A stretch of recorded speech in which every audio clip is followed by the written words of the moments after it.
Hi, welcome to FPTV. I'm your campus news anchor, Bree Eastlick. And I'm your sports anchor, Ian Maluski.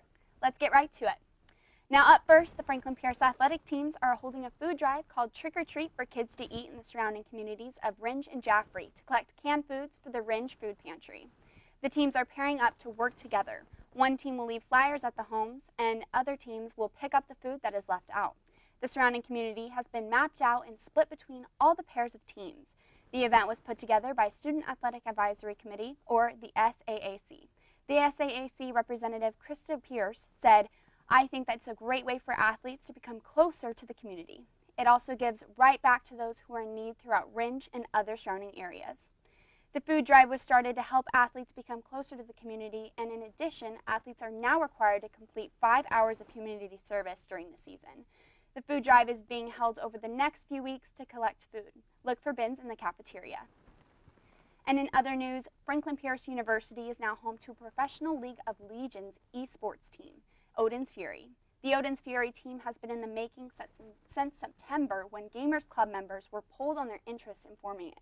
This is not the first time the Gamers Club has attempted to create an esports team on campus.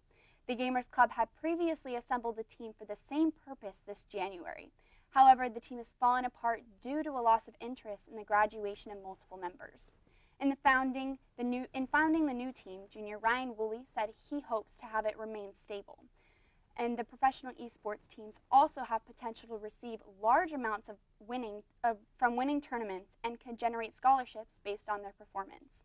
These winners are generally decided based on a ranking ladder tournament format, allowing the strongest teams to face off. Club organizers claim that this, combined with scholarships, could potentially present a great opportunity for Franklin Pierce and its students. The game is currently in a race against others of its kind, such as Defense of the Ancients, Smite, Battleground of the Gods, Heroes of the Storm, and several other smaller multiplayer online battle arcade titles.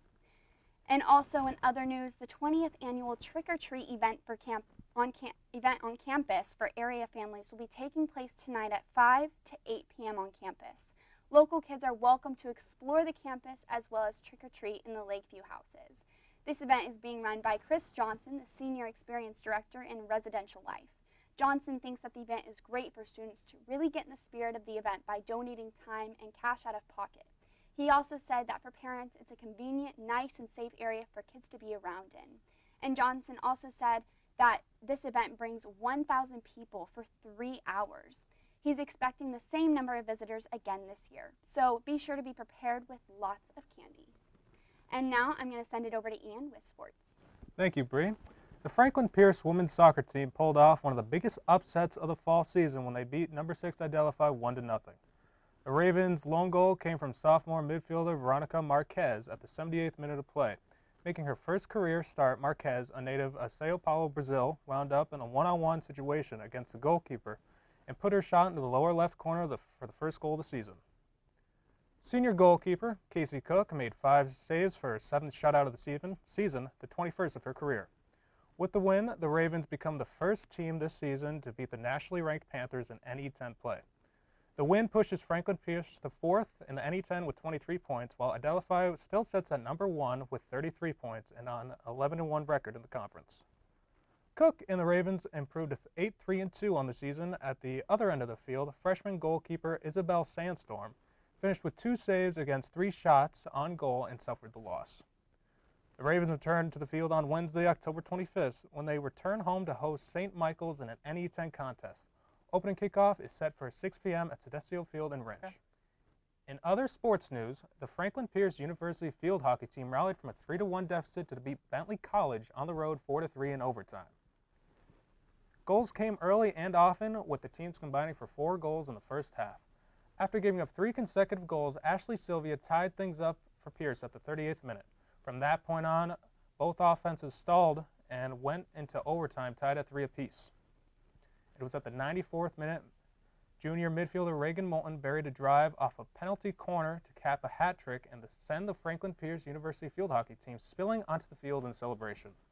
With the win, Franklin Pierce improves to 10-6, 7-4 in NE10 play, while Bentley falls to 4-11, 4-7 in NE10 play.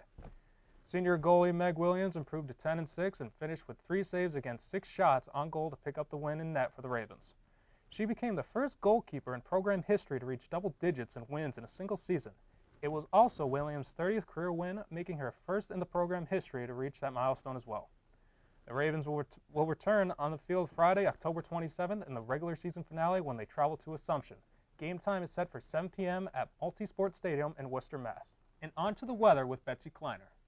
Thank you, Ian. Hello, Raven Nation. I'm Betsy Kleiner, and this is your weather report.